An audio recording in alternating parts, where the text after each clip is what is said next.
everybody. Welcome to Build Brunch, the daily morning show where we talk about the latest topics in pop culture. I'm Brittany Jones-Cooper. I'm Shannon Coffey. I'm Allie Colbert. And I'm Lucas Tim. Hi, everyone. Woo!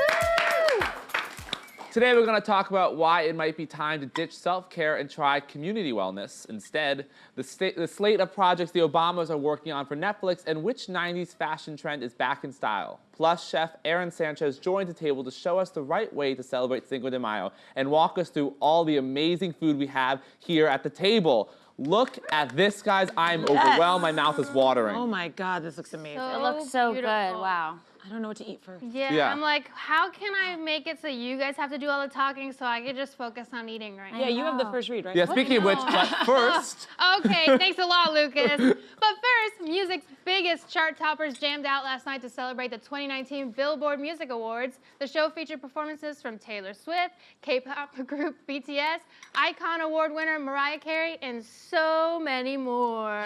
Which one do we start with, guys? Oh man, there was a lot of great performances Yeah. I agree.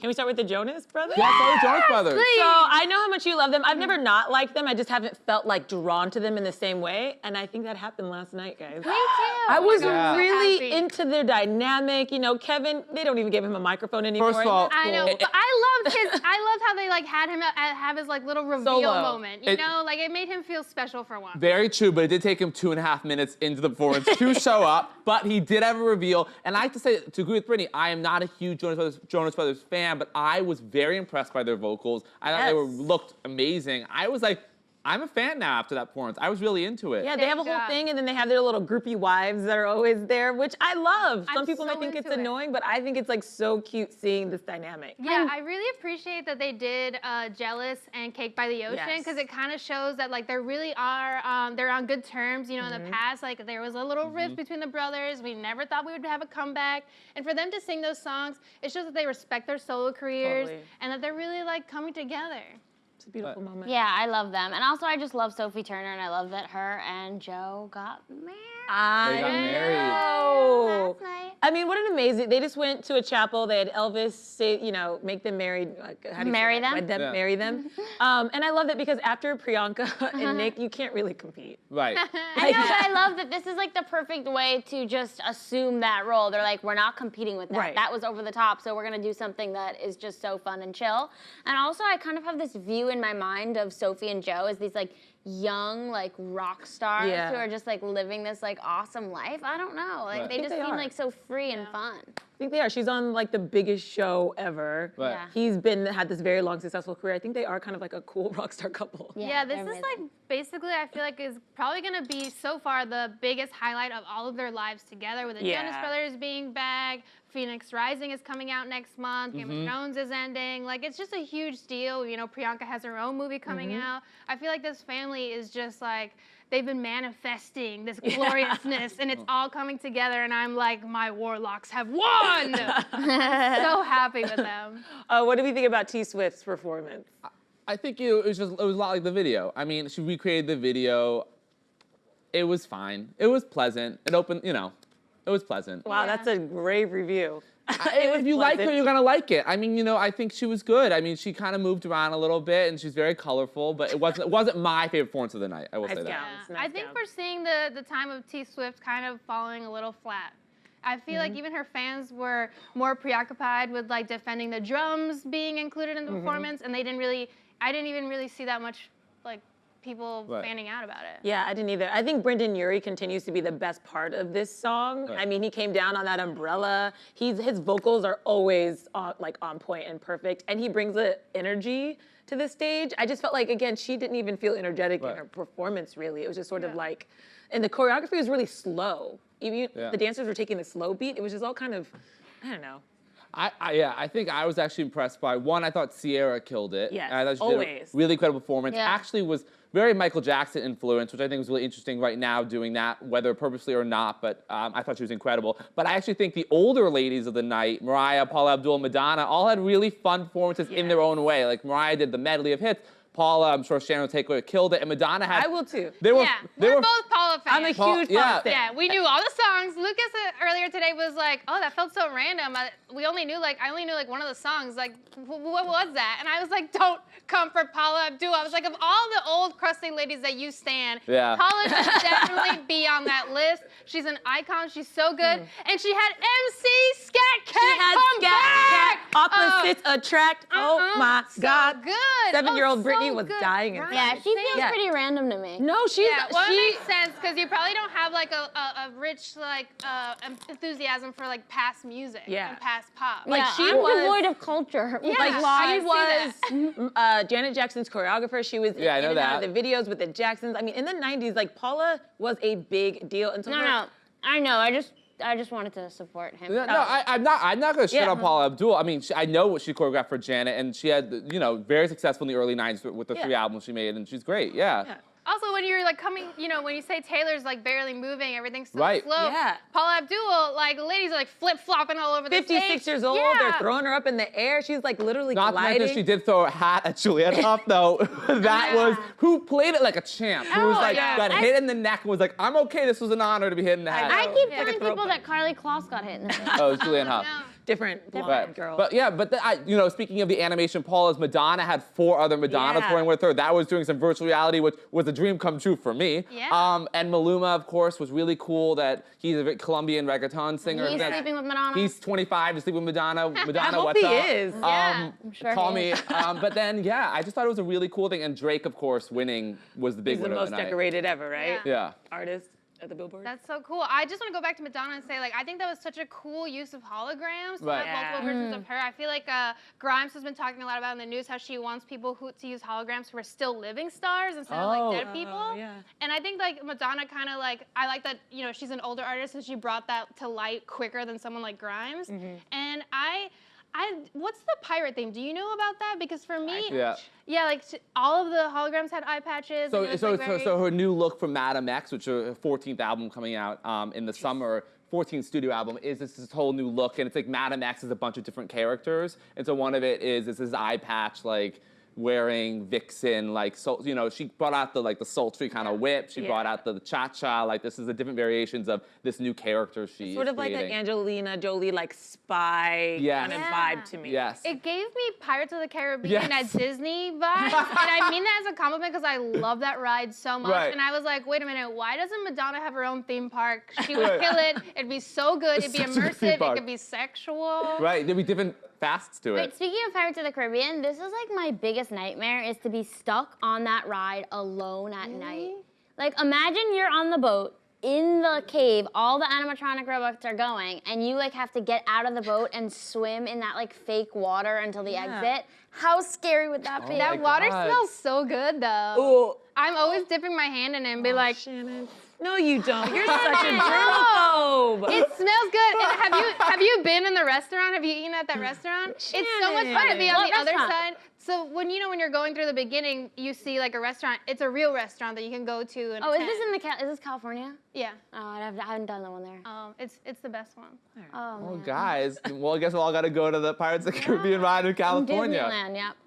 May is Mental Health Awareness Month, and a new Hello Giggles article talks about the benefits of community wellness. The piece details how being involved in social groups and communities can just as be important as practice of self-care habits. So this is an interesting article, I think, because we were hearing self-care and wellness and from beauty to mental, but this one's kind of addressing how building community and like making those quality friendships actually is so beneficial to your overall health. Yeah, I mean that's not really surprising to me. Yeah, I have the same reaction. Like now, when I hear these articles about when I read these stories about like wellness and stuff, I really feel like it's becoming so redundant to hear people be like, we've never been lonelier now. Technology has like separated us, and I just want to say like you're responsible for your phone and your social media, so stop acting like victims, okay? Right. Like these are just tools that were given to us, and like you control them. Like you are the human being. Like we made these things. They're not yet taking us over. Yeah. So like stop acting like you're, like you have no power over this. Like if you feel lonely, go outside, make some plans, meet some people, make out. Yeah, Right. I think though, when I think about technology and who I really feel suffers from it though, is like the youngest Same note. generation That's what I was gonna say. of like middle schoolers who like are on their phones and everyone's on Instagram, and like I don't even know if that at that age you realize you have the agency to like power down when like your entire school's like in your palm, the palm of your hand. And I think that pressure could be really overwhelming. I do think where we are age-wise, like we've had life where we had to still go and like reach out to friends and have community. And I do worry about this generation. I'm with you. Like that was my one note as well. Is like we get it. I don't know if they get it. Yeah, I only hear people in our like older people complaining about it. 'Cause, I mean, obviously like teens don't have access to write articles on Hello Giggles yet. They will probably in a month. Yeah.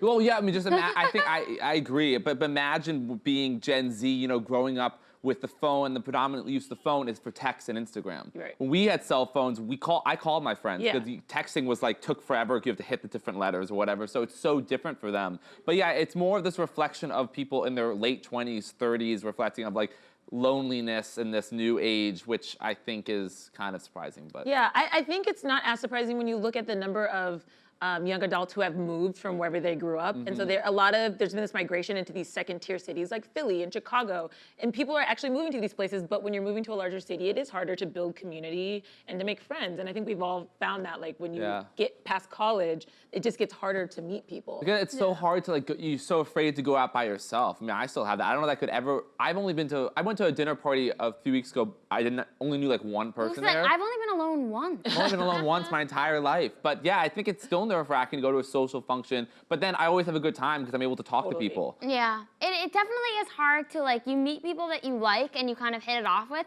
but then finding a way to translate that relationship into like the confines beyond either work or like that one hobby you do, that can be tricky and is honestly kind of sometimes gives me more anxiety than like dating. Oh, Right. absolutely. I actually have this new friend, Brittany, and we met like a year ago at Afropunk, and we like hit it off. We had so much fun, and we just met up like 2 weeks ago because it was so much of like, can I ask her out? Like, will she even like me? Like, it was way worse than dating. If it was a guy, I would have just texted him. Yeah. Right. With her, I didn't want her to like judge me or think I wasn't cool. Yeah. You know? Yeah. Yeah. What Hi, other Brittany. things are you guys doing? Okay, that's enough Brittany talk. I don't want you shouting out other women on the show. Sorry, my bad. You're first in my eyes always. Thank you. Just wanna know, that whole year that Brittany wasn't texting you, I was. Yeah. Just want to let you That's know. fact. Okay, great. That's Thank real you. talk. What do you guys do to try to like build a community for yourselves when you're like just trying to find one? Yeah, well, I mean, I've spoken about this on the show. I did improv classes, and I'm glad I've done it with no friends Which of mine. in itself is a cry for help. In itself has been please help. Allie's gladly showed me the way since then. But it's been a good way to meet people I never knew. I'm glad I did it with no friends. I really kind of have to be vulnerable in front of people that I never met, and now I've made some good friendships from it. So Yeah. that was one way to do The it. best way that I just get the attention I need is I'll just do an ask me on Instagram. Late at night, just dark. I'm like 2 a.m. Anyone got a question? That really helps me to feel close Totally, to people. absolutely. I take Shannon a goes, pottery class, and there's like a little community there that I really like. I know that's super. You do, Grandma. I love pottery, and I do that for myself like once a year. And then I also, when I meet people that I like now, I actually try to follow up, which is, I think, been the most fulfilling in how I've actually good. connected with new friends. Yeah. It's like, I'm just gonna hit her up and just be the vulnerable one and see Do what it. happens. Put yourself out there. That's awesome. I had a friend start a D&D campaign, and I thought this is great because you have to meet up like a minimum of at least like kind of once a month to like follow through with the story. And like once you set up your characters, you're D&D? intertwined. Dungeons and Dragons. Right. And your storylines are intertwined, so like you can't really just like miss. Right. And I thought this was gonna be so awesome, and I met about like a bunch of new people, but they all were like very troubled. There were some couples in the group that I thought were like going through a divorce. There were like definitely like at least 3 alcoholics. There was like one woman who like didn't show up, and she was like my partner in the storyline. Like I was a demon and she was an angel, and we were sisters. And literally she didn't show up, and I was like, my storyline is screwed. So I made her husband like call her and yell at her to make sure she showed up. And they were like, we just had a fight. And I was like, you know what? Maybe I don't need friends. It's like a DDAA crossover. Yeah, it was so wild. They were like, let's just get more beer. And I was like, I'm fine. We've had like 17,000 beers. Yeah, that might be a moment where self-care comes first beyond Yeah. that. Yeah, that's more important. Thank But you. Shannon, before D&D. I will. Perfect. Moving on, Barack and Michelle Obama have officially unveiled their slate of programming with Netflix. 7 projects are in the works for the streaming service, including multiple series and docs. On the new projects, former President Barack Obama said, touching on issues of race and class, democracy and civil rights, and much more, we believe each of these productions won't just entertain, but will educate, connect, and inspire us all. Yes, we can. Yes, we can. Yes. I'm so excited for this. I mean, I'm so happy President Obama and former First Lady Michelle, I mean, they are just exceptional people. If you read Michelle's book, you know that she's an incredibly intelligent woman, and this makes so much sense for them because they've always been striving to educate and connect with people. And, you know, Netflix has 150 million subscribers. This is a perfect way to do that with a variety of programs. Yeah, I do love that they can continue to redefine the presidency and what happens afterwards. Because they were so young when they were in office, they're really living like this third act that is so robust and like getting into the entertainment industry in this way we've never seen before for a president. Right. And I'm just like really impressed with how they're continuing. They obviously have the Obama Foundation and they'll do a lot of great work there, but they're gonna continue to like uplift different voices with this. And I just think it's like so profound. Yeah, George Bush probably like produced Green Book. No, he's busy Great painting. story.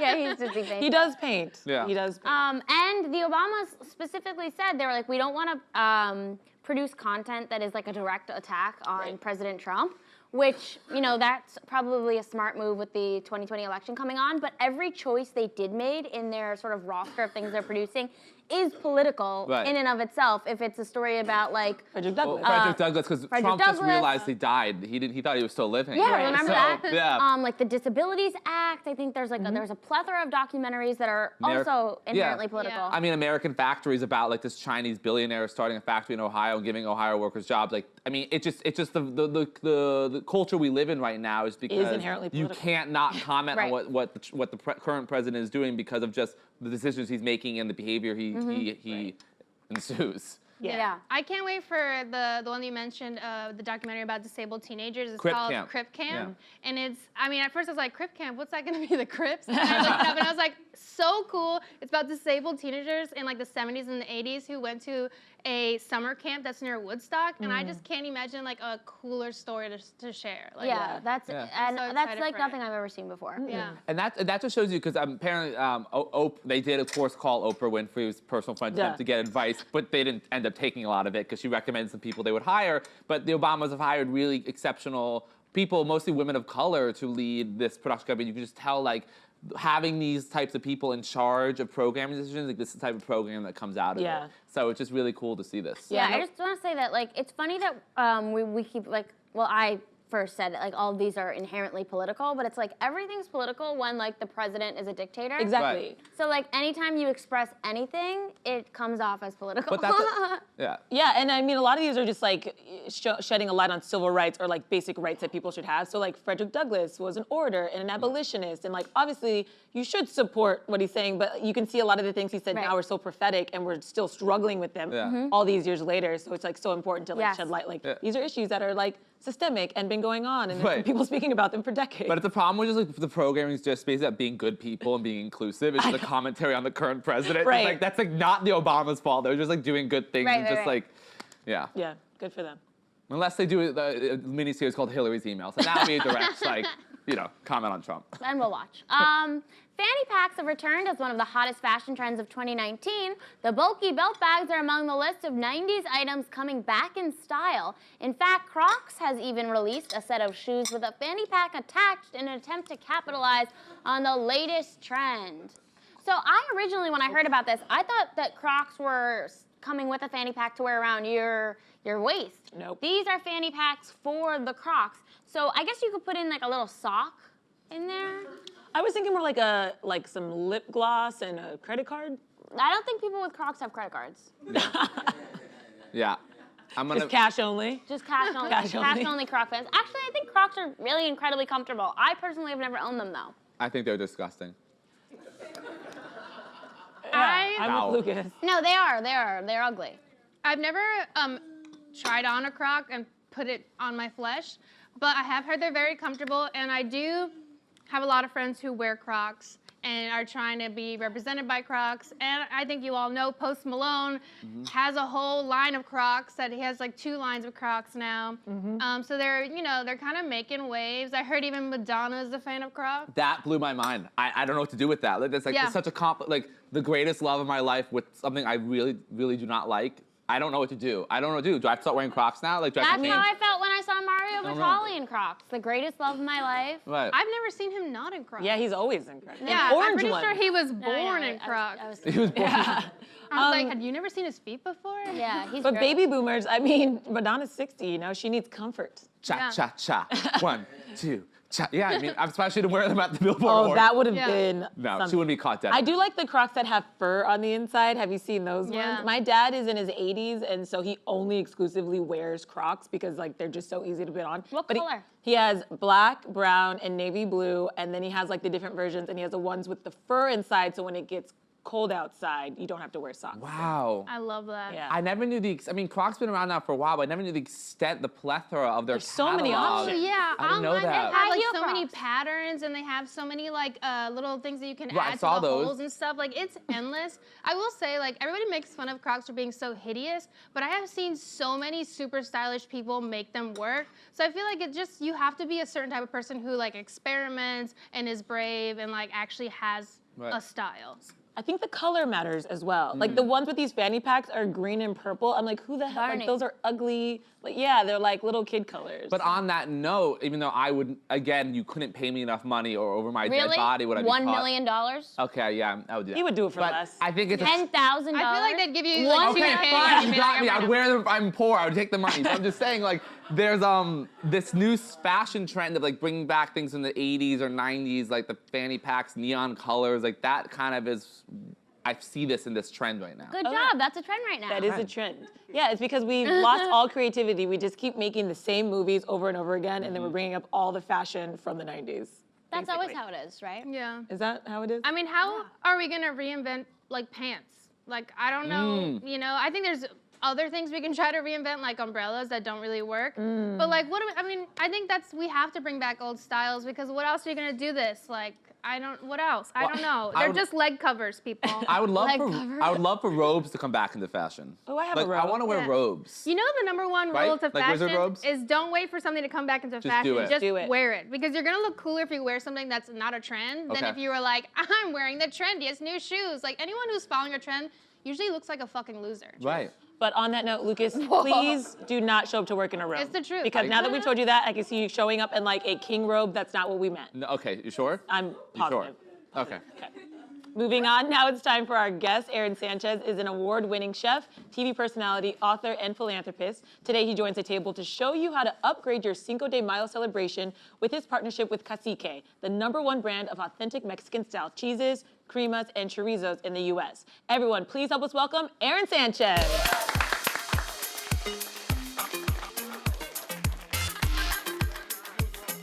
Good to see you, darling. Nice to see you. How are you, beautiful? Aaron, Good to see you. Yeah, very Yes. good. Aaron. Aaron.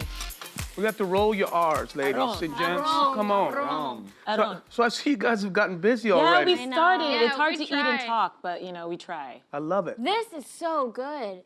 So that right there is a pumpkin seed pesto with cilantro and cotija cheese. It's so good. The idea is like taking the traditional Italian sort of pesto and substituting basil for cilantro and having some more Latin flavors in there. I love it. I love it. Yeah, So good. tell us about your partnership with Cacique. Well, it's a wonderful company. They've been around for 45 years. They're a family-owned company. They started in LA, literally selling queso blanco door to door out of their family station wagon.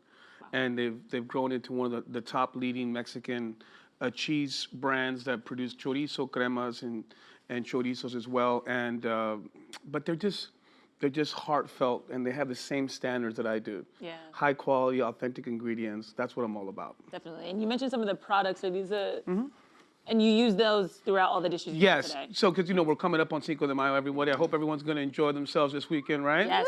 Nice and responsibly. Margarita time. Always. Exactly. As the elder statesman here, I have to say that, okay?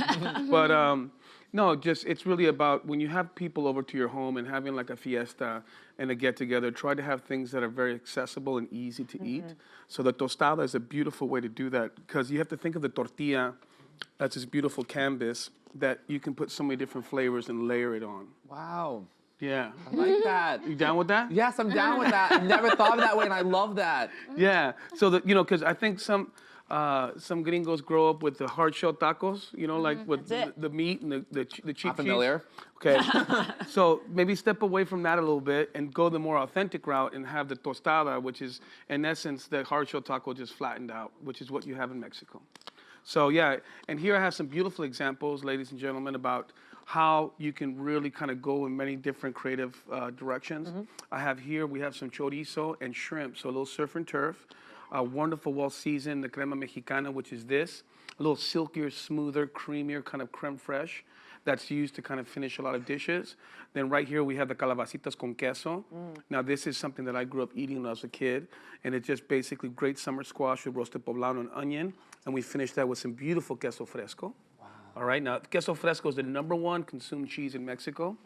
It's light, it's creamy, it's that perfect foil for spicy food. And then we have another vegetarian option, which is just roasted mushrooms with some whipped queso fresco. That's what I'm eating. It's really good. Isn't that cool? Yeah. And then just some of that pesto that you love. Oh, I love that pesto. Yeah. And it's great to see tostadas because, you know, I think Americans have a lot of misconceptions, or people in the U.S. about Cinco de Mayo. Yep. With nachos and hard tacos. Exactly. You know, what are like some other misconceptions we might be having about how to celebrate the holiday? Well, Cinco de Mayo is not like the birthday of the Corona or anything like that. It commemorates a very significant battle in the state of Puebla in 1862, where the Mexicans kind of expelled the French from Mexico. So it's really a significant moment to celebrate the independence of Mexico. It's not Mexican Independence Day. So it's really that reason for us to come together and celebrate. You know what I mean? So there's a little clarity with that. But yeah, really just the idea of having a Cinco de Mayo festival is about a big diversity of flavors, things that keep you engaged. You know, as chefs, we talk about a lot about texture, because texture keeps your palate engaged. You know what I mean? That's the difference between when you have a tomato soup and it's monotonous, then you have a chowder. The chowder's more interesting, right?